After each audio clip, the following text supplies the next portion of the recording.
every day. Like millions of people lie straight to the faces of the people they love most. And they do it using just two simple everyday words, I'm fine. Yeah, it's basically the ultimate polite camouflage. It just keeps the social gears turning without, causing any friction. Right. Welcome to today's deep dive. We're looking at the raw lyrics from a hip-hop track called Problematic I'm Fine by the artist Problematic Hip Hop. Our mission today is to, well, explore how this artist articulates the hidden, everyday weight of depression. It's definitely a heavy track. It really is. Okay. Let's unpack this. Why is a completely mundane phrase like I'm fine such an impenetrable shield for inner turmoil? Well, mostly because it demands zero follow-up. When you're dealing with depression, trying to explain a pain that feels inexplicable to you is just physiologically exhausting. Oh, absolutely. So by saying, I'm fine, the artist is actively constructing a barricade, to avoid that intense cognitive load. You definitely feel the physical toll of that deception right away in the lyrics. Yeah. Like in one breath, they say, ask how I'm doing, I'll say that I'm fine, and then immediately confess, I say I'm okay, but that is a lie. Yeah, the contradiction is just right out there in the open. And they even compare the negativity to a physical force, right? Saying it's eating away like a gravity. That gravitational metaphor is crucial. Depression isn't just a mood here. I mean, it's a relentless pulling mechanism.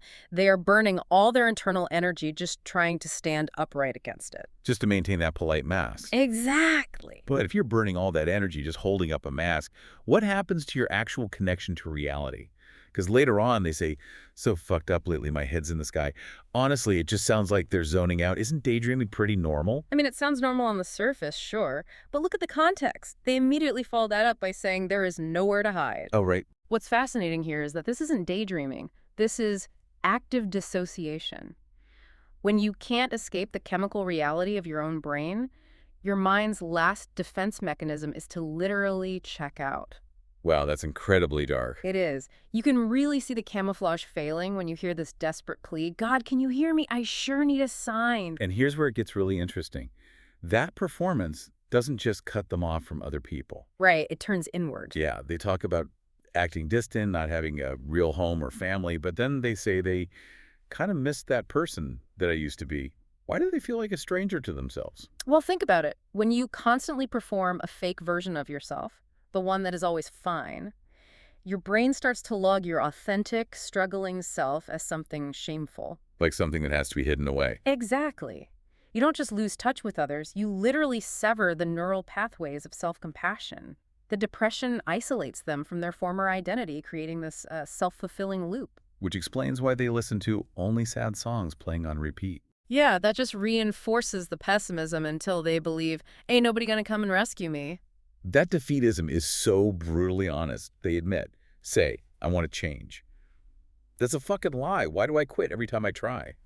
It reminds me of throwing a board game. You know you're already losing. You just flip the board over. That's a great way to put it. Is that self-sabotage just a defense mechanism to avoid hoping for better? If we connect this to the bigger picture, yeah, that's exactly what's happening. If you flip the board yourself, you maintain an illusion of control. Oh, I see. You can tell yourself, I lost because I quit, not because I wasn't strong enough to win. The artist asks, how damaged am I? When you feel fundamentally broken, hoping for change is dangerous because the fall hurts too much. So it's safer to just stay down. Tragically, yes. It's a self-preservation tactic to resign yourself to having to stay strong till infinity entirely alone. Wow. So what does this all mean for you listening? This deep dive isn't just about a song. It's a brutal look at the gap between the face we show the world and the reality we live in. It's a very real gap for a lot of people. It is. It asks you to consider, how often do you, or the people around you, use I'm fine as a barricade rather than an honest answer? Because it really is the ultimate conversation stopper. It really is. Yeah. But here's a final thought to mull over before we go.